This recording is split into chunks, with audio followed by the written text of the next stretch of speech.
Muy buenas noches, amigos de Diálogo Ciudadano. Hoy tenemos una noche especial.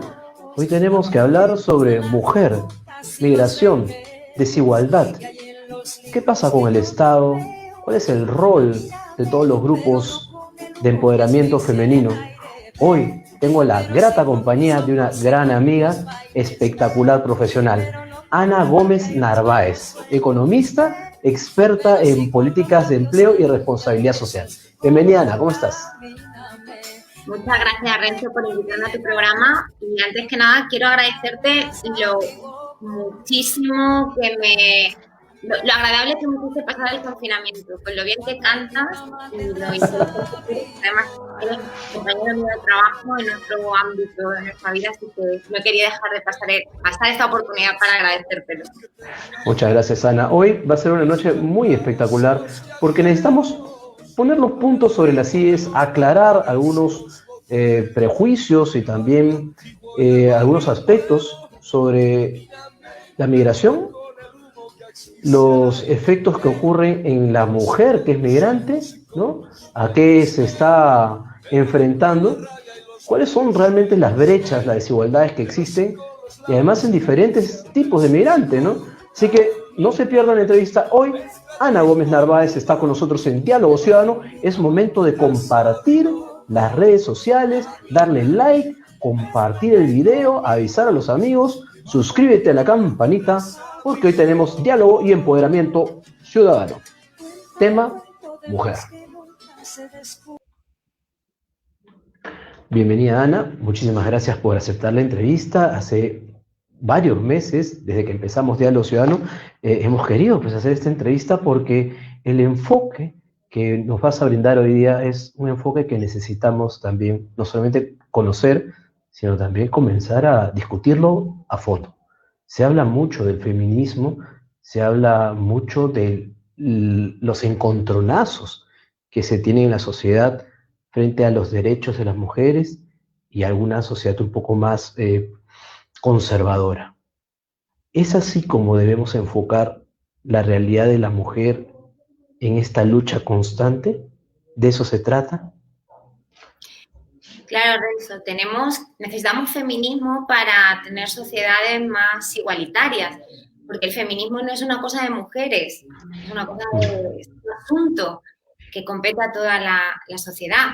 Por eso cada vez en esta lucha, ¿no?, por conseguir igualdad de derechos, hay cada vez más hombres que se identifican con el movimiento feminista, porque el movimiento feminista, insisto, no es un movimiento que se circunscriba a las mujeres, no seríamos un colectivo, y las mujeres no somos un colectivo, somos algo más del 50% de la sociedad. Correcto, entonces cuando entendemos los temas de mujer, entonces debemos entender el tema de la sociedad en su conjunto. Es decir, cuando vemos el tema de la mujer, la migración y la desigualdad, parece muchas veces que vamos a tomar un tema académico, pero se trata solamente de cifras, de temas académicos, de fenómeno social, o se trata de la vida misma de más del 50% de la población. Se trata de la vida misma y se trata del ejercicio efectivo de los derechos de una gran parte de la población.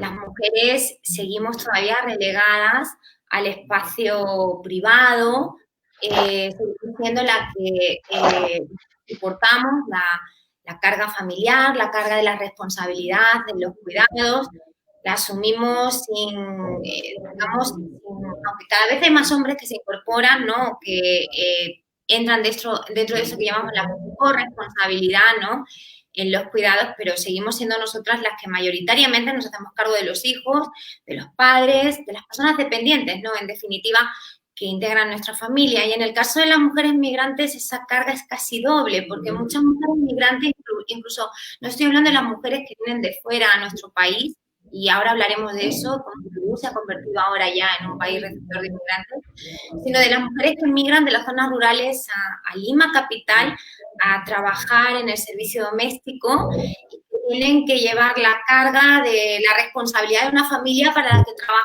pero además de la suya propia, ¿no? Sin unas redes, ¿no? O sin la suficiente, o sin suficiente cobertura, ¿no? De redes de apoyo a, digamos, al cuidado de los suyos, ¿no? Y eso genera mucha frustración y mucha ansiedad en estas mujeres, ¿no? Porque a veces tienen que irse a cuidar los hijos y las hijas de otras familias, ¿no?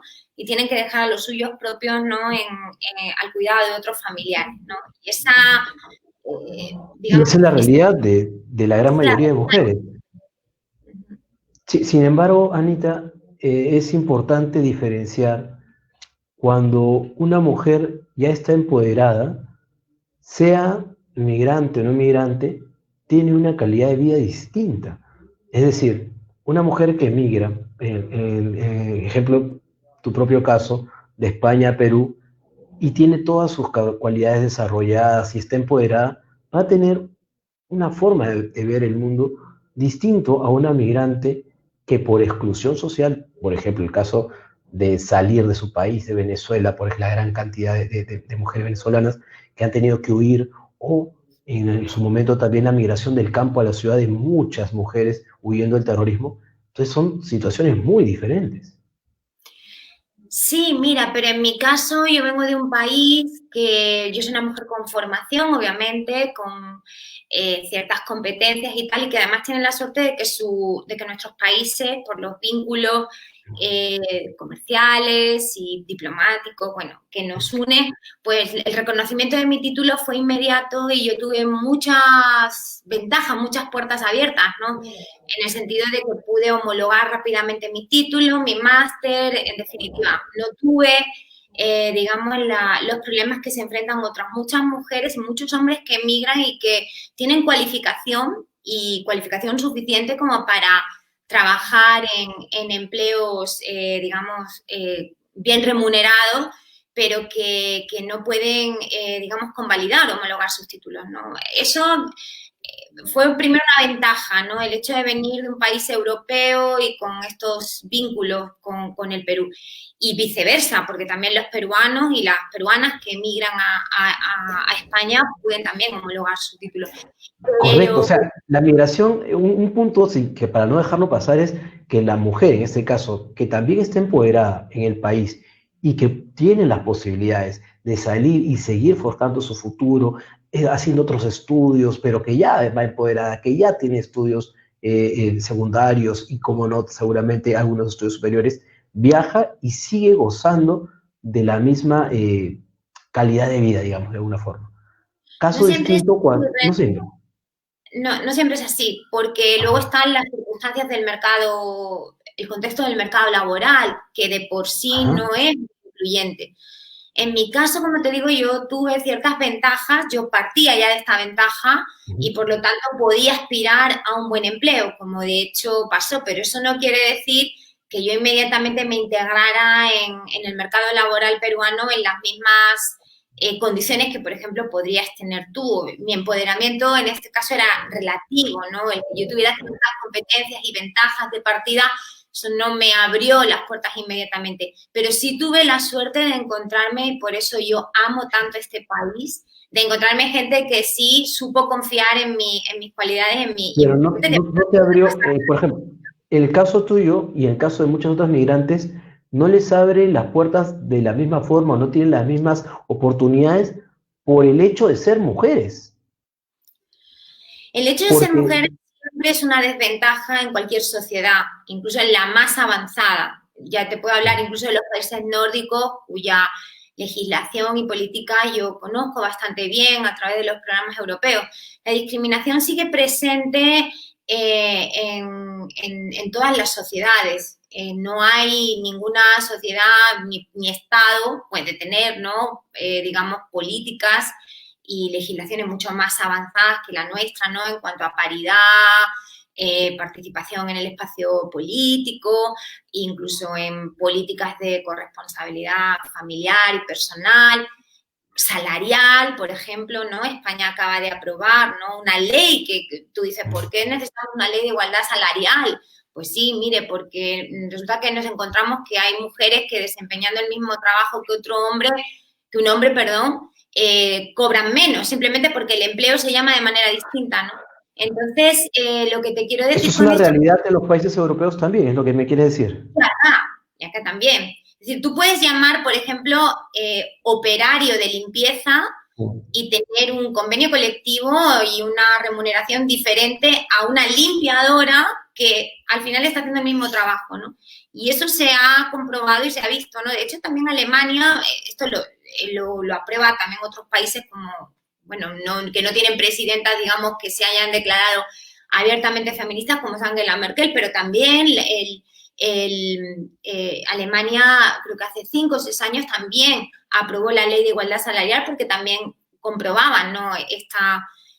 Estos problemas que te cuento. Pero quiero decirte con esto que el hecho de que yo tenga más formación o más redes sociales, eso no evita que también sufra discriminación, ¿no? Y Es decir, eso, la discriminación está por un hecho que subyace, que está ahí más allá de las cualificaciones que cada mujer haya gestado en su vida, ¿no? Por más que siga desarrollándose, creciendo, como es el caso de muchas peruanas y muchas migrantes que vienen a nuestro país, hay una cuestión que está ahí de fondo que es, oye, primero, no gana igual. Segundo, que tal vez ni siquiera están en paridad a nivel de números de cuántas personas están ejerciendo, por ejemplo, los liderazgos en las organizaciones, ¿no? claro, mira, porque al final el peso de la cultura, los estereotipos, finalmente acaban determinando la posición de mujeres y hombres, primero en el espacio público, tal y como pasa en el espacio privado, ¿no? Entonces, mira, pesan tanto los estereotipos que, porque vosotros sois socializados, al igual que nosotras, ¿no?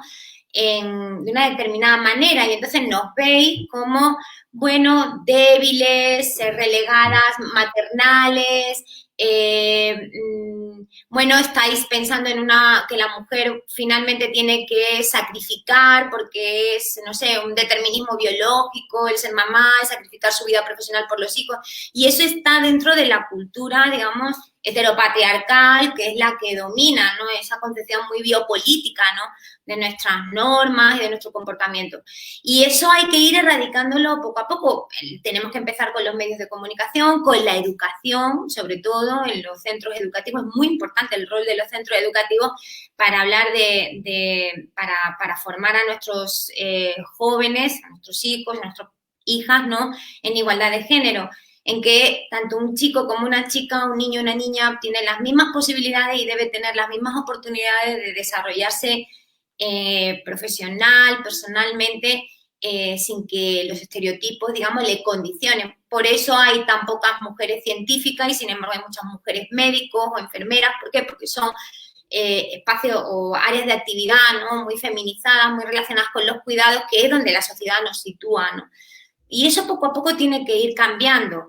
Es difícil para los hombres porque cuando tú te educas de una manera determinada, con un enfoque y llegas ya a cierta edad, reeducar es complicado, ¿no? A todos y a todas nos cuesta, pero tenemos que ir asimilando que partimos de una educación sesgada, ¿no? Donde las mujeres también vemos de manera a veces desenfocada a los hombres. Ellos no tienen por qué ser los proveedores, ni los héroes, ni el príncipe que nos va a salvar, que eso es también, digamos, son también estereotipos, ¿no? Que nos han marcado en nuestra educación y que luego determinan también la manera en la que nos comportamos en el espacio público. Y eso, Renzo, tenemos que ir trabajándolo codo con codo y mano con, o sea, y conjuntamente. Esto no es un trabajo que solo podamos hacer las mujeres, ¿no? Tenemos que hacer con ustedes, los hombres.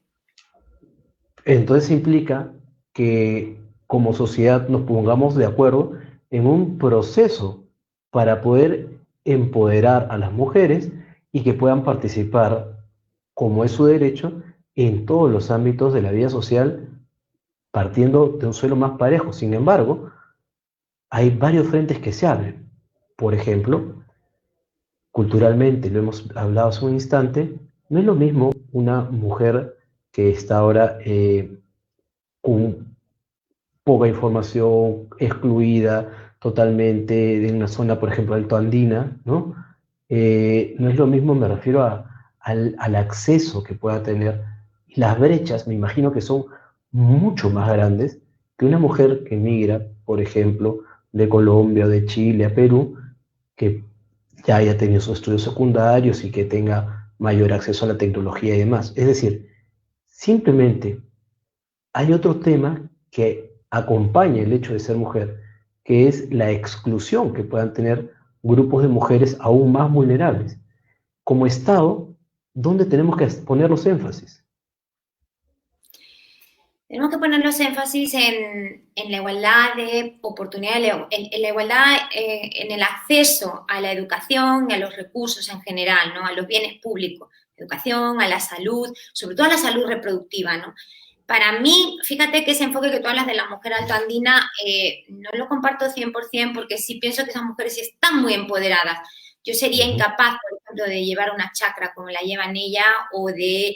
Yo me he sorprendido cuando he viajado al interior de este maravilloso país que es bonito hasta morir y he visto cómo esas mujeres son capaces, ¿no?, de llevar adelante la familia, el cuidado del ganado, la chacra y además he podido comprobar, ¿no?, en algunos casos que es un trabajo conjunto, ¿no?, de la familia. Pero obviamente necesitamos que estas mujeres tengan la oportunidad, darles las oportunidades de, en primer lugar, de cuidar su salud, la salud reproductiva, no tener los hijos que no desee tener y sobre todo tener acceso a la educación permanente, ¿no? Para que pueda, en el caso de que quiera migrar, pues lo pueda hacer con mejores competencias, en mejores condiciones, pero y en el caso también que quiera quedarse en su lugar de origen, cosa que creo que es un trabajo que tenemos pendiente en nuestro país, en el Perú. Yo como peruana de adopción lo veo así, tenemos que enfocar más la atención, ¿no?, en el interior del país para que no se despueble, para que no emigren, porque necesitamos a estas personas cuidando, ¿no?, nuestro patrimonio ambiental, pero también y perdona la expresión, no necesitamos mucha más gente en las ciudades. De hecho, yo creo que media Lima debería volver debería descongestionarse, ¿no? Y volver en la pandemia lo hemos comprobado, ¿no? Como muchos empleos perfectamente se pueden hacer mediante trabajo remoto y bueno, y hemos conseguido descontaminar Lima, ¿no? Pero bueno, dicho Es, esto, es quería parte terminar. de... Sí, sí, dime, Anita. Empoderamiento no podemos hablar de empoderamiento con la imagen de una mujer occidental, Así es. digamos, con estudios superiores. No, el empoderamiento tiene que ver cuando una mujer es consciente de su posición en la sociedad y reconoce su situación de desigualdad y lucha y batalla por, digamos, buscar mejores condiciones para desarrollarse, ¿no? Ese es el empoderamiento y eso no podemos caer en ese estereotipo, ¿no? Que las mujeres Creo que empoderadas por una mujer como yo, no. coincido precisamente en ese punto, ¿no? Cómo poder poner los énfasis como Estado precisamente en trasladar o empoderar a las ciudadanas donde están, ¿no? Sin tener que volver a, entre comillas, reeducar o impulsar o imponer una cultura que la pensamos o la estudiamos desde un escritorio. Es decir, el empoderamiento de la mujer debiese estar, como tú bien lo mencionas, en el ámbito cultural en el cual cada uno se desarrolle. El empoderamiento tiene que ver con la consciencia, ¿no? Cuando eres consciente como mujer de tu desigualdad. No creas que muchas mujeres, y desgraciadamente eso es así, son conscientes de la situación de discriminación y desigualdad. Eso piensan que está relegado a, no sé, a determinadas clases sociales. Lo vemos mucho con la violencia de género. La violencia de género, la violencia machista, la que se produce en el marco de una relación sentimental entre un hombre y una mujer. No estoy hablando de otro tipo de violencia, ¿no? En la violencia de género se ve claramente, la violencia de género no tiene clase social y se puede dar tanto en las clases altas, como en las clases medias, como en las zonas urbanas, como en las rurales.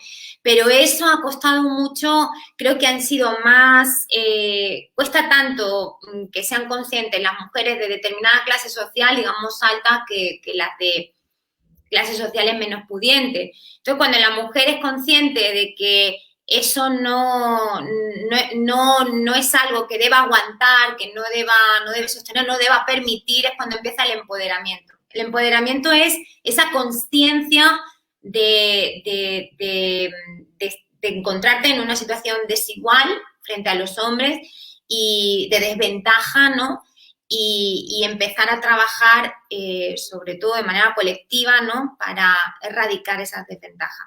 Y el empoderamiento, no, como insisto, no es un empoderamiento occidental, urbano, de una determinada mujer. El empoderamiento tiene que ver con esa manera, o sea, esa forma de vernos, ¿no? Y de cómo, y por supuesto, obviamente, el Estado tiene que proveer de las herramientas de empoderamiento a las mujeres, que pasan por la educación, la salud reproductiva, la igualdad salarial, su incursión o su inserción en el mercado de trabajo en igualdad de condiciones con los hombres, y en temas tan importantes, por ejemplo, como el acceso a una pensión en el futuro. Tú sabes, Renzo, que tú y yo trabajamos en el ámbito de las relaciones laborales, que solo el 21% de las mujeres que están en la PEA, que forman parte de la población económicamente activa en nuestro país, cotizan a una pensión, frente al 26% de la media, ¿no? Y son más hombres los que cotizan. Eso quiere decir que van a Claro, ser...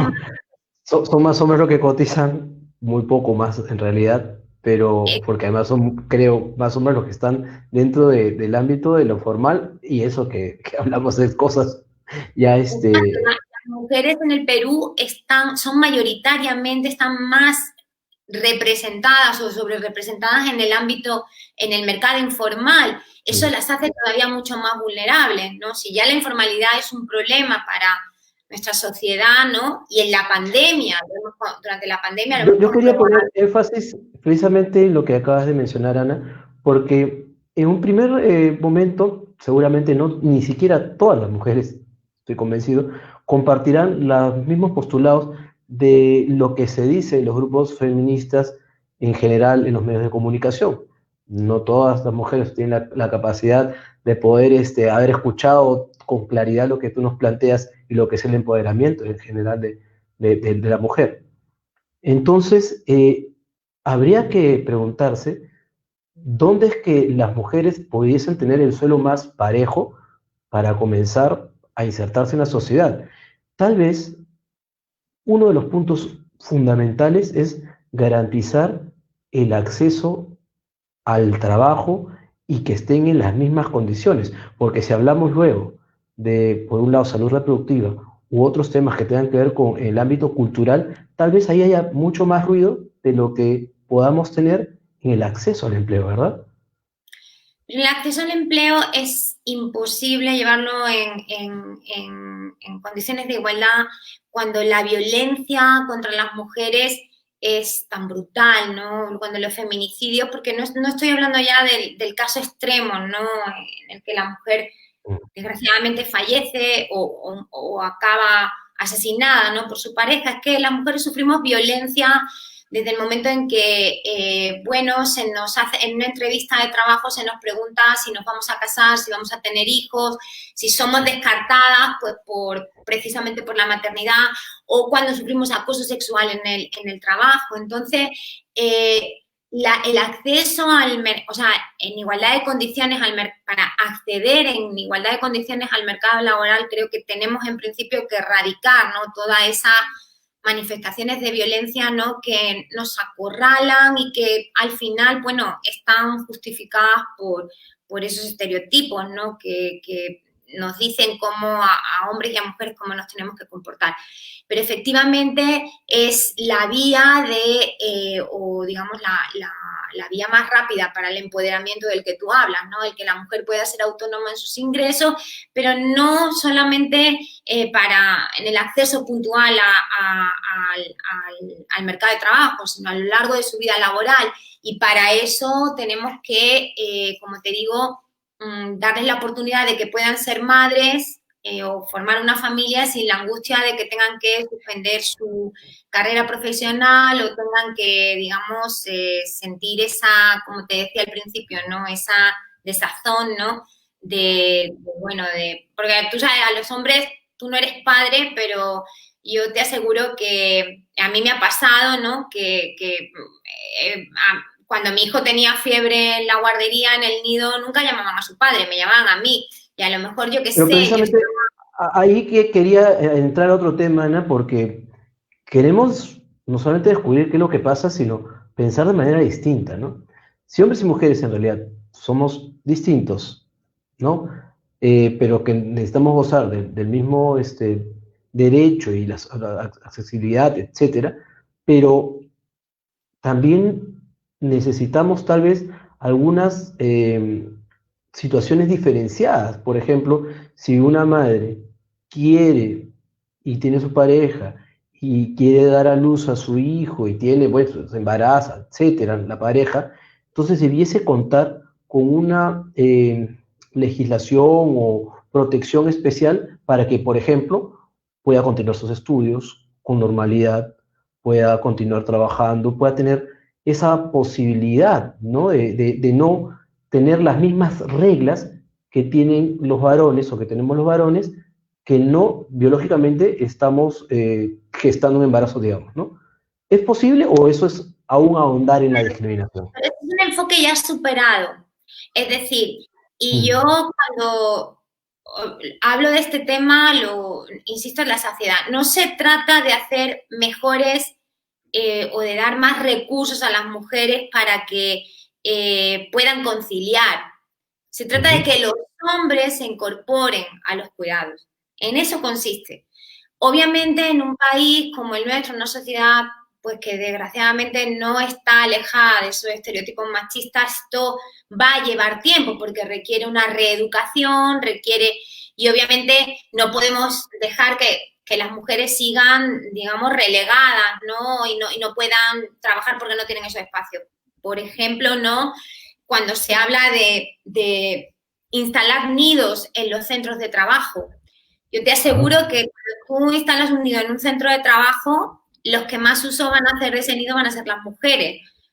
Y ¿sabes lo que es estar con el nido abajo, ¿no? En la sala, imagínate, con el Ministerio de Trabajo lo tuviéramos abajo, estarías todo el día pendiente del chiquillo, ¿no? Llamando. Entonces no creo que sean medidas, son medidas que sí, que de emergencia, digamos, o de urgencia, porque tenemos que atender una realidad que ahora tenemos. Pero la legislación, o nuestro marco normativo, que es finalmente lo que regula nuestras políticas y lo que nos está diciendo cómo queremos que las cosas se hagan, debe ir avanzando hacia estas medidas de corresponsabilidad, que no significan otra cosa que lo que te digo, que los hombres se incorporen a las tareas de los cuidados, ¿no? Es decir, ese cambio de chip debiese ser de todas maneras cultural y va a tomar tiempo, porque por una ley, por una norma, no se hacen los cambios culturales necesariamente, pero sí ayudan y motivan, ¿no? Pero Claro, en y ese muchas mujeres. proceso habrá que encontrar, Ana, algunas vías de comunión, de comunicación, de poder entendernos, no entre géneros, hombres y mujeres, sino entre tomadores de decisión, indistintamente si son hombres y mujeres, porque lo que se ve en los medios, que no es evidentemente, es que hay mucho ruido y se caricaturiza la situación de la mujer, llevándola a un extremo, por un lado, que siempre necesitan asistencia, como en los ejemplos que he mencionado, y por otro lado, que hay grupos feministas que están en contra de toda la concepción social, ¿no? Queman iglesias, se trompean con todo el mundo. Entonces, esa es caricaturizar un problema de fondo, ¿no? Yo creo que una cosa que ha pasado, y yo me atrevo a decirlo, porque aparte estoy en tu casa, o sea, no tengo problema, pero yo creo que hay en nuestro país los colectivos feministas, que para mí tienen todo mi respeto, los apoyo, creo que han pecado de cierta ingenuidad. Y es cuando tú has introducido en el debate la problemática de otros colectivos, ¿no? Como puede ser el colectivo trans, el LGTBI. eso, o sea, nosotros, por ejemplo, en España lo tuvimos muy claro.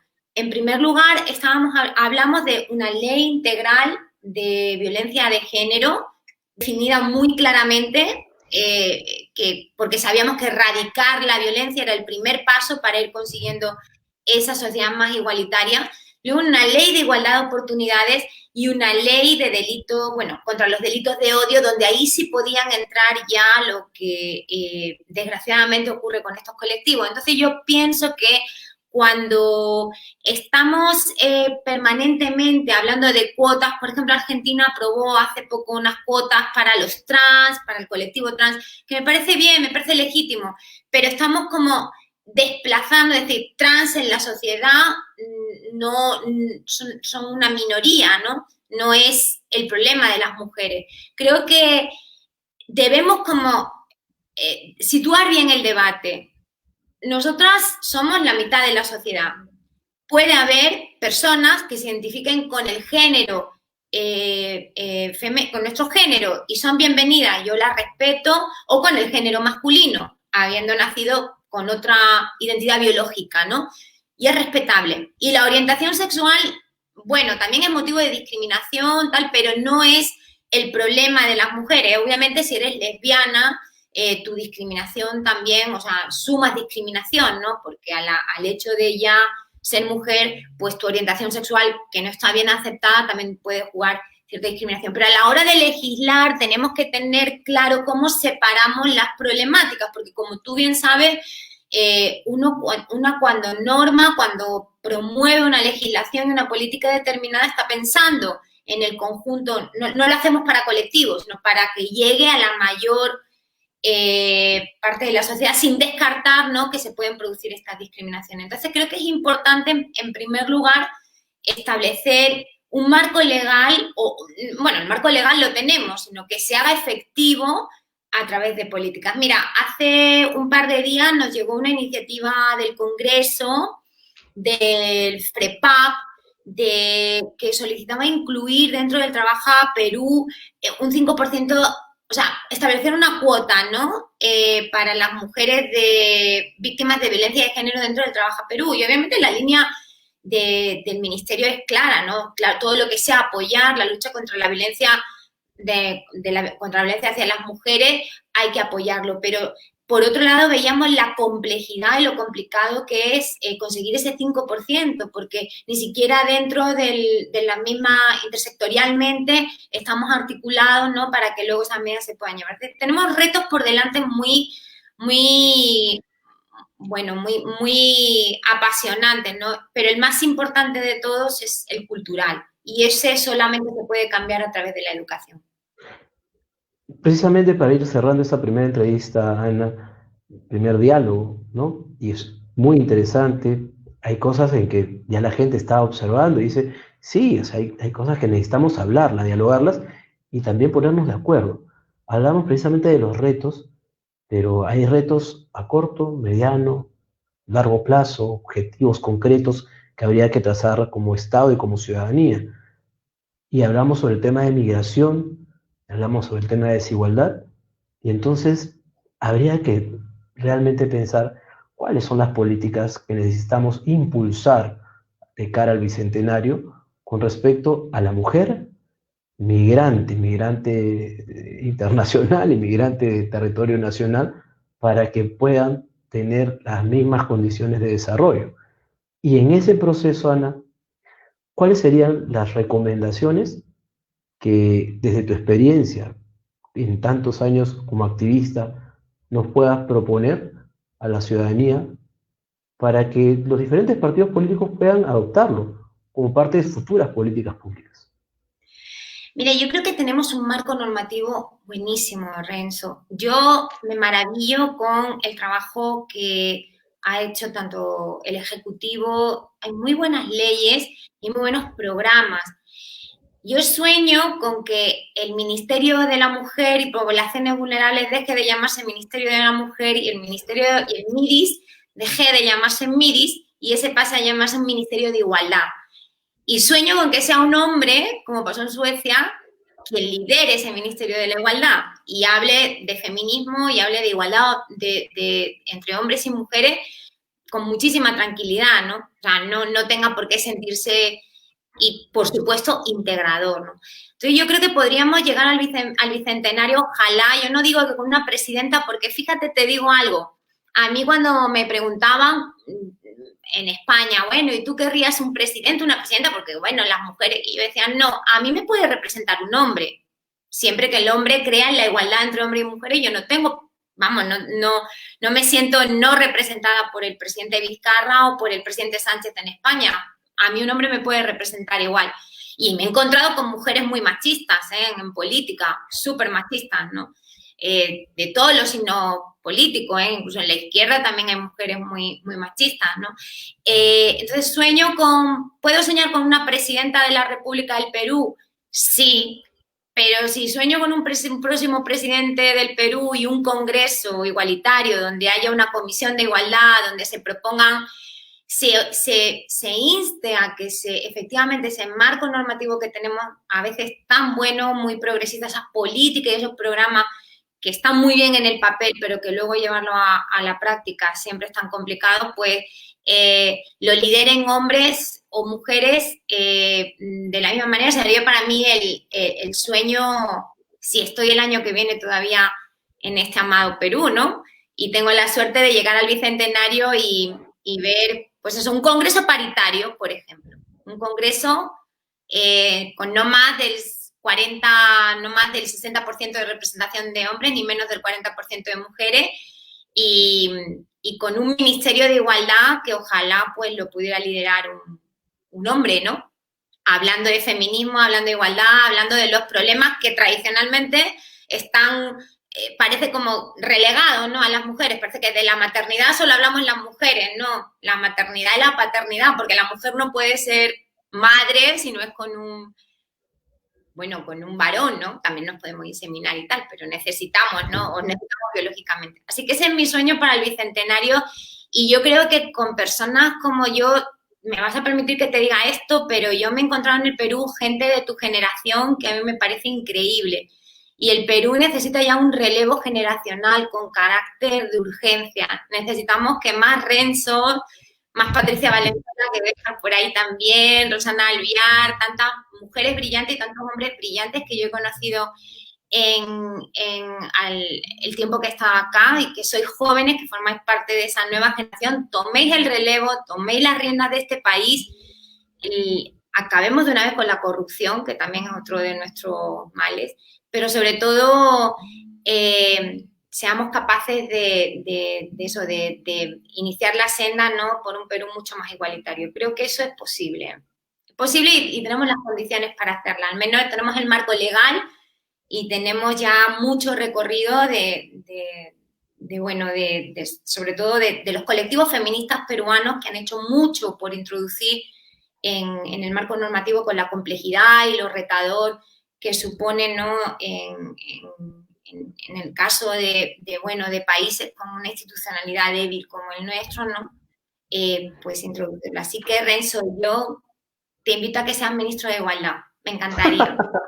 Muchísimas gracias, Ana, por este diálogo aquí con Diálogo Ciudadano. Te vamos a ver muy pronto y te agradecemos por todos tus conocimientos, tus aportes, y sobre todo por también poner los puntos sobre las IES. Incomodar un poco es fundamental para un cambio de chip. Muchas gracias. Gracias, Renzo. Un abrazo. Amigos, hemos estado con Ana Gómez Narváez, la han escuchado. Las ideas se tienen que dialogar, las normas se tienen que impulsar, el cambio de chip está ahí, a la vuelta de la esquina. Necesitamos comprometernos con ello. Tenemos muchas dudas tal vez, porque es normal en un proceso cultural, un cambio cultural. Pero el mundo no se detiene. Necesitamos avanzar, necesitamos progresar, y es importante comprometernos con lo que se ha hecho ahora, ¿no? Dejar el suelo parejo, no tener temores, y sobre todo empoderar al 50% del país. Y no es regalar el poder, sino es avanzar juntos como sociedad, hombres y mujeres. Desde Diálogo Ciudadano invitamos a todos los hombres y mujeres a que se dialogue el tema. y también dialogarlo desde nuestra propia situación económica, cultural, social. ¿Cómo es que vemos estos micromachismos que los tenemos, muchos de nosotros culturalmente heredados? ¿Y cómo los podemos combatir? Basta de crear normas o campañas de escritorio o viendo modelos europeos o gringos y necesitamos ver más nuestra realidad. Aquella mujer hechohablante que tiene poco o nada de acceso a salud, educación y justicia, empecemos por ahí, empoderándolas, reconociéndolas.